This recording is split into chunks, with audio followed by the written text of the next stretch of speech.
जय माँ समलेई सबके मोर जुहार। इटा मोर फर्स्ट वीडियो। मनर कथा बहुत अच्छे कहवा के तो इच्छा हैसी, बाकी कहा के कहमी किए सुनले भाईल खराब भाबा कि काना कहबा कहा के कहब जे सुनले उल्टिया भाबसी। हेतिर लगी मनर कथा कहवार लगी मुई यूट्यूब चैनल खुली छे।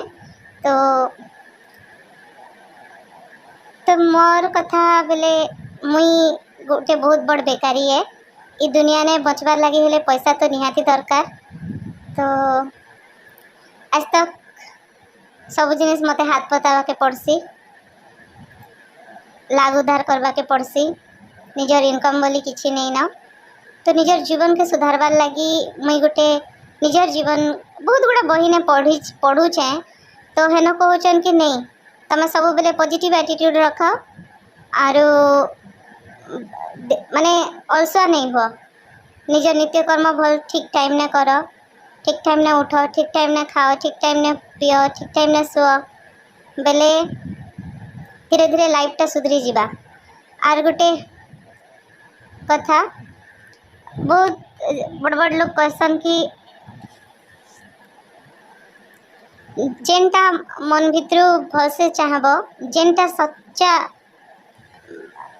ए जेनटा के भलसे मनु चाहब हेटा ऑटोमेटिक आसी जीवा। तो देखमा काना होचे आउ मुई मोर लाइफ के चेंज करवा लगे चाहूचे। सबुठार बड़ अलसा बोली मुई के भाबसी। दुनिया में बढ़वा के तो इच्छा अच्छे, पैसा इनकम करवा के इच्छा अच्छे, बाकी कहार अंडर ने रही ना काम करवा के इच्छा नहीं ना। देखमा केनता होचे। मुई फास्ट निज के चेंज करवा के चाहूचे। फास्ट जल्दी सकाले उठवा के चाहूचे, ता पछे रूम सफा करमी, रूम पोछा मारबी, सब जिनिस के साइज पकड़ के रखमी, टिफिन बनामी, गाधमी, तापरे पूजा करमी। पूजा पाठ सरले निजर काम पढ़मी मिनिमम 3 घंटा। तो इटा मोर डे 1 चैलेंज है। एंता मुई 3 मास चैलेंज नवा के चाहूचे। देखो मुई चैलेंज ने पूरा करी पारुछे कि नहीं। एतकी कथा आज लगी। जय माँ समलेई।